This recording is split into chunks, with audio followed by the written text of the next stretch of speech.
Inspector? Ano po ginagawa niyo dito? Sinusundan niyo po ba kami? Relax, Yana.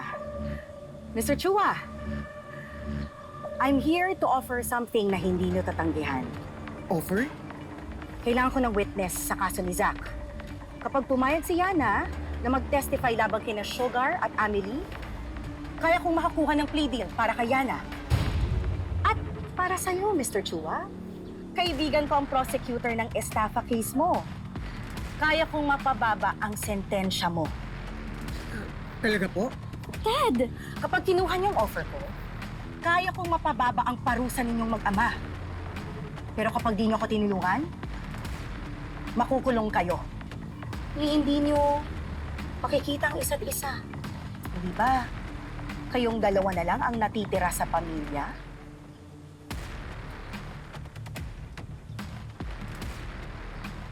Pag-isipan ninyo.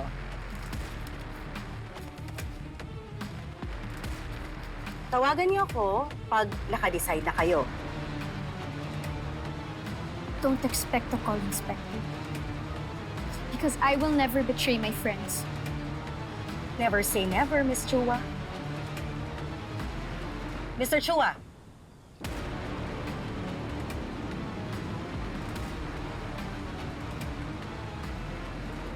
Ayoko makulong, anak. Tayo. Ayoko makulong tayo.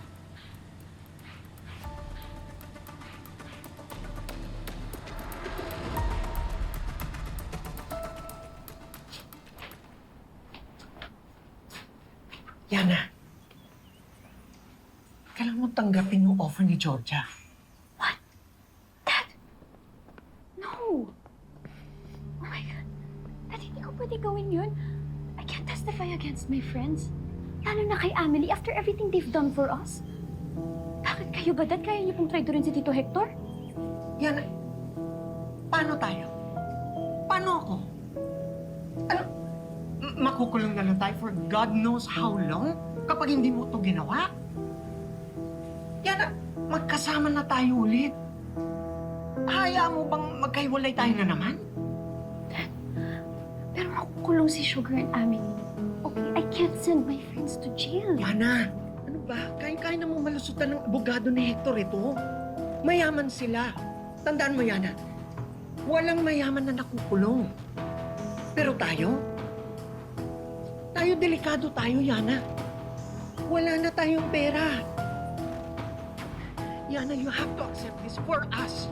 Tanggapin mo ito. Sige na. Sige na. Yana. Please.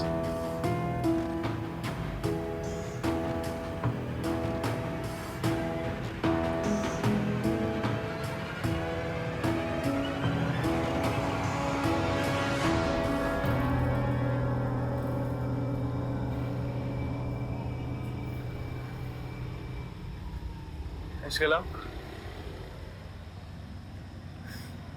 I can't believe I'm doing this. So, anong klaseng kaibigan ako, Gabo? Yana, hindi mo naman kailangan gawin to eh. Pwede pa naman magbago isip mo, Yana eh. Pero paano na si Daddy? Gabo, he's the only family I have. Paano kung nakulong siya? Paano kung ako? So, paano na kami nun? Paano yung mga pangarap ko, yung dream ko na maging lawyer? Mawawala lahat ng yun sa akin, Gabo. Alam mo, Yana, maayos din yan. Maayos din yan, Yana.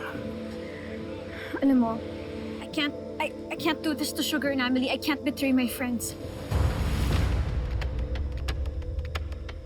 Eh, paano? Uwi na tayo. Kakausapin ko pa rin yung inspector na yun. Sasabihin ko sa kanya na tigilan na niya kami because squad girls stick together and she will never come between us. That's what I'll do.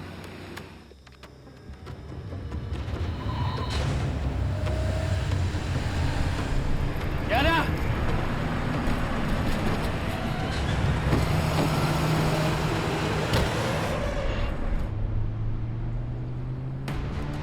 Yana!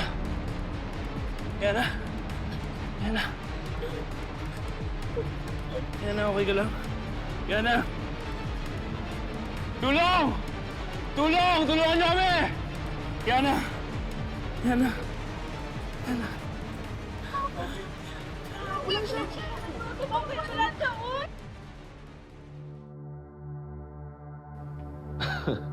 Bilib na talaga ako sa saywar mo, ma'am, ha? Wala pang 24 oras, tumiklop na agad sa'yo si Yana Chua. Kung bilib ka nga, sige nga, pumalakpak ka nga. Yes, oh.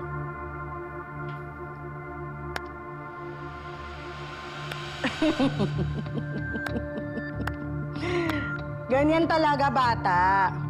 Know your enemy. Para matrap mo ang mga daga, kailangan alam mo kung nasan yung lakas at kahinaan nila. Pero ma'am, bakit parang wala pa rin siya, oh? Hindi kaya baka dinaga bigla? Kapag ginawa niya yon, mas di niya magugustuhan ang mga susunod na pwede pa nating gawin. Nabalitaan ba yung nangyari? Yung isa sa POI nyo sa Zamora murder case na hit and run. Diyan mismo sa malapit. Sigurado ka ba? Oo. Mukhang matindi ang tama. Duguan eh.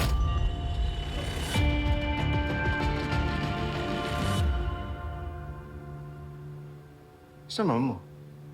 Si Yana? Sorry, may inasikaso lang ako sa labas. Importante.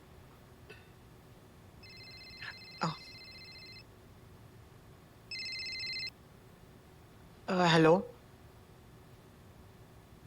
Ano? Teka. Saang ospital? O, sige. Papunta na ako dyan. Pare. Pare, si Yana na aksidente. Oh my God, si Yana! Halika na, punta natin. Kailangan niya tayo. Halika na. Why should we be concerned? She was probably on her way sa mga pulis para ilaglag yung anak natin. Ano? Diba, Charlie? Narinig kita. Kinukumbinsi mo si Yana to testify against her friends para gumaan yung kaso mo. Totoo ba yan?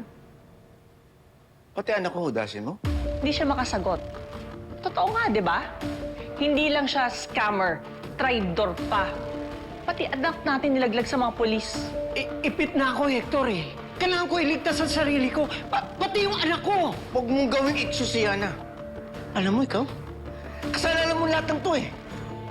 Pati anak mo ginagamit mo para lang takasan ang kasalanan mo. At pati ako, sasaksakin mo pa talikod. Hayop ka? Pare ka lang, kaya mo naman lusutan yung kaso, eh. Mayaman naman kayo, eh. Ano sabi mo? Ano sabi mo? Hayop ka? Alam mo, ayoko na makita pagbumukha mo. Mapapatay kita. Lumasin dito! Umalis ka na! Hayop ka? Huwag ka na magpapakita sa amin! Huwag na kayong babalik dito!